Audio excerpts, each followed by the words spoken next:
Coucou, aujourd'hui on est un nouveau jour et c'est un jour merveilleux parce que j'aimerais te parler d'un livre que j'ai beaucoup aimé. Ce livre s'appelle Illégitime de Nessim Slaoui. Comment j'ai rencontré ce livre? Je t'avais dit que j'avais commencé une série de livres écrits par des femmes et notamment écrits par des femmes d'origine maghrébine parce que j'avais envie de me rapprocher d'une histoire qui pourrait être une histoire commune à la mienne et j'avais envie de lire de plus en plus de livres de femmes. Et donc j'ai commencé toute une série de livres dont je t'ai parlé d'ailleurs. Je t'ai déjà chroniqué plusieurs livres que j'avais lus et ce livre-là tout naturellement est arrivé à moi. Je ne savais pas trop à quoi m'attendre et j'ai été très agréablement surprise. J'ai beaucoup aimé ce livre et j'aimerais te faire partager ce que j'ai ressenti pour que toi aussi tu puisses l'aimer et avoir envie de le lire. Alors, cette autrice, elle est journaliste, elle est d'origine maghrébine, elle a à peu près mon âge et en fait, le livre qu'elle a écrit s'appelle Illégitime et parle de la question de la légitimité. Déjà, j'étais très contente de tomber sur elle et les autres livres parce que j'ai besoin de représentativité et que j'ai toujours lu des livres écrits par des femmes françaises, d'origine française. Et il y avait beaucoup d'histoires qui ne me ressemblaient pas. Et notamment quand j'étais jeune, j'avais du mal à trouver des livres avec des personnages qui pouvaient ressembler à la vie que j'avais, c'est-à-dire avec une mère d'origine algérienne ou ayant grandi dans des cités. Je me souviens qu'à l'époque, je lisais des livres comme ceux de Yasmina Benguigui, mais c'était quand même une histoire différente parce qu'on n'appartenait pas à la même génération d'immigration et aussi parce qu'elle était beaucoup plus grande que moi. Et quand je suis tombée sur ce livre, j'étais très contente parce que j'avais l'impression de lire quelqu'un qui me ressemblait.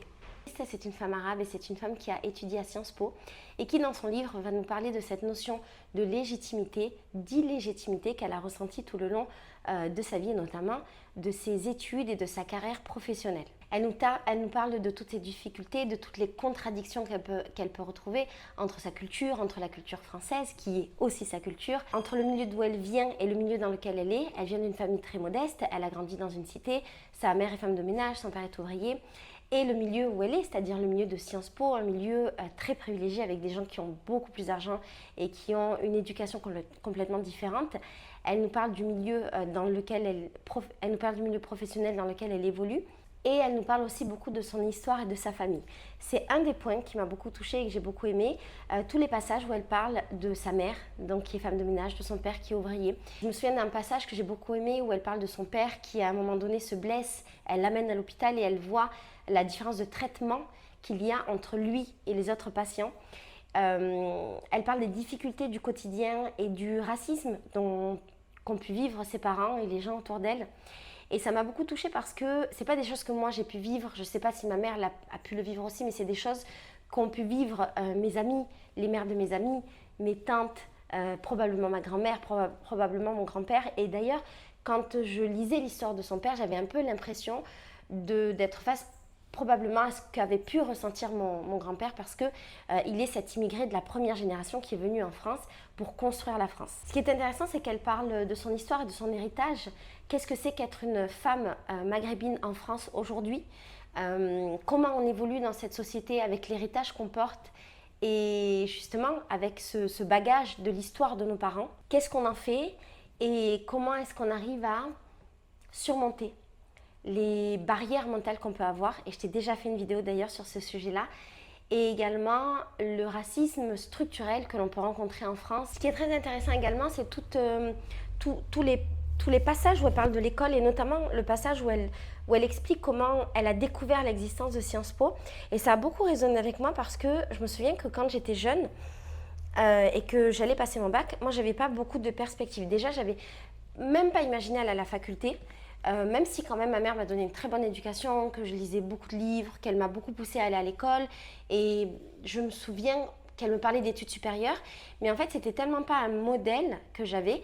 J'étais dans un lycée de banlieue pour ma dernière année, pour ma terminale, et avant ça j'étais dans un lycée qui n'était pas forcément un lycée de banlieue mais qui était quand même, j'habitais dans un quartier, donc j'étais dans un milieu très défavorisé, et donc dans ce milieu-là dans lequel j'ai évolué, j'ai pas vraiment eu de perspective sur le après et moi non plus je savais pas qu'existaient les grandes écoles et je me souviens qu'à l'époque, c'était il y a 20 ans, j'ai découvert qu'existaient les grandes écoles parce que à un moment donné il y avait des jeunes des grandes écoles qui étaient venus nous parler je ne sais pas si c'était Sciences Po ou un autre truc, mais qui était venu nous parler de ces grandes écoles-là au lycée. Et pour moi, c'était un truc complètement fou parce que voilà, je n'avais jamais, je savais pas que ça existait, j'avais pas imaginé que ça puisse exister, et aussi j'avais pas imaginé que je puisse y avoir accès. Et à l'époque, il y avait eu un programme, je me demande si c'est pas Sciences Po d'ailleurs, pour pouvoir attribuer des bourses à des élèves qui venaient de milieux défavorisés, pour pouvoir justement avoir accès aux grandes écoles. Et pour nous, c'était une opportunité de dingue. Et il me semble qu'elle en parle dans son livre. Et je me demande si c'est pas un peu la même chose et si elle et moi, on n'est pas de la même génération. Il me semble que oui. Et tu vois, quand j'ai lu ce passage-là, je me suis rappelé en fait à quel point on avait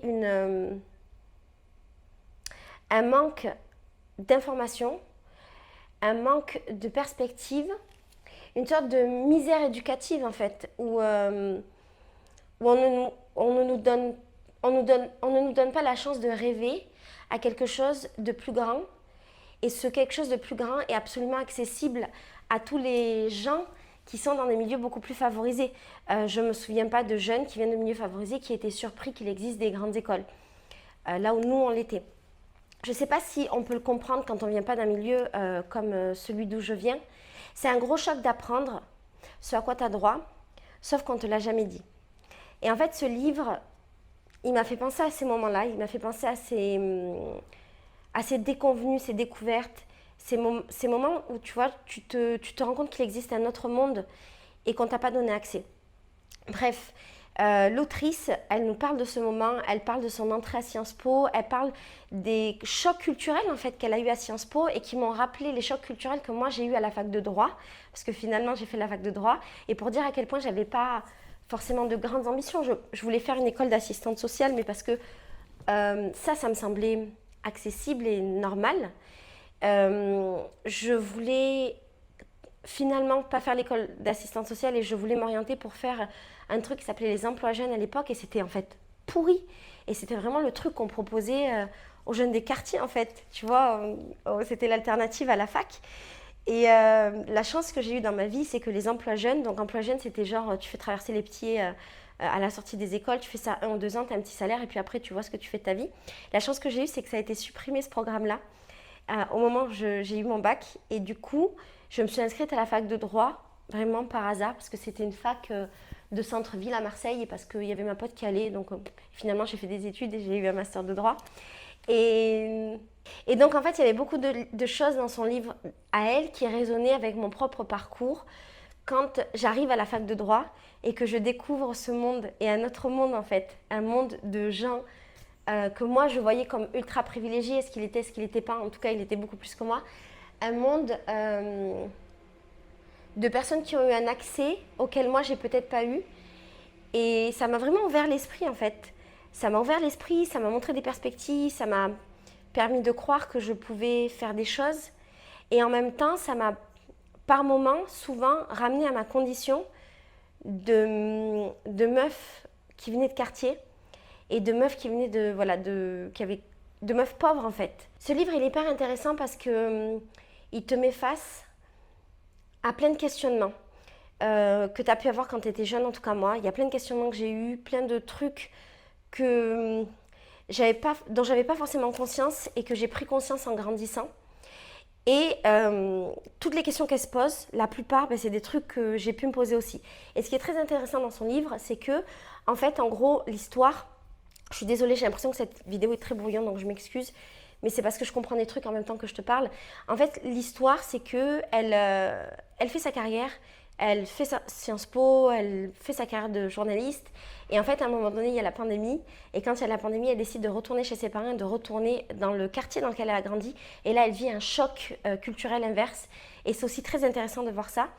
Je ne sais pas si moi, je l'ai déjà vécu, parce que je crois que non, je pense pas, parce que nous on était dans une cité, on en est parti, et en fait, on n'est pas revenu dans une cité après. Ma mère, après, a habité dans des villages, des petits villages. Elle a été dans des maisons, et moi, j'ai pas connu cette vie-là, parce que à 18 ans, je suis partie, et j'ai eu mon propre appartement.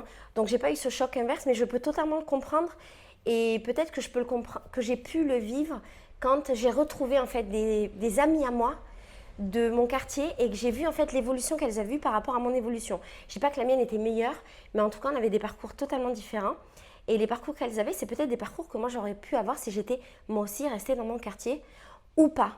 Et c'était très intéressant de lire ça dans son livre en tout cas et de pouvoir me retrouver là-dedans. J'ai trouvé que son livre était très sincère, c'était rempli d'introspection. J'ai beaucoup aimé les passages justement sur ses parents. C'était très touchant.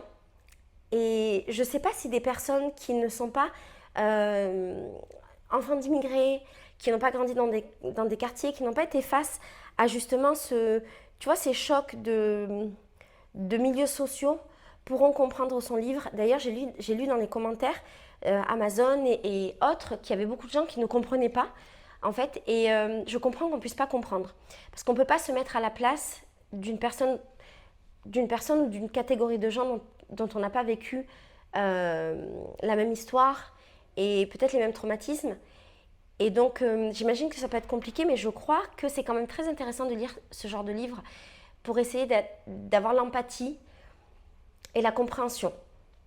Et je crois que c'est très intéressant à lire aussi pour les gens qui viennent de ces milieux-là, pour se rendre compte et se dire purée, en fait oui, ce qu'elle raconte, moi je l'ai vécu aussi et c'était pas bizarre de penser ça et j'étais pas bizarre d'être comme ça, c'était juste une réalité et on est plein à être passé là-dedans. Concernant la légitimité, c'est une question qu'on a beaucoup en tant qu'enfant d'immigrés et en tant que femme. On a toujours cette question de la légitimité parce qu'on vit dans une société patriarcale, en plus de vivre dans une société qui souvent est assez raciste. On vit dans une espèce de racisme structurel en France. Et moi j'habite au Brésil où le racisme structurel est très très fort, mais pour le coup plus envers les gens comme moi, mais envers une autre partie de la population. Et donc, ce livre est très important, de représentativité. Et je le conseille absolument. C'est beau de voir une femme qui réussit, c'est beau de voir une femme d'origine, il me semble qu'elle est algérienne, en tout cas maghrébine, qui réussit. C'est beau de voir son parcours, les épreuves par lesquelles elle est passée, d'où elle vient, où elle est. Et c'est un très bel exemple. Voilà.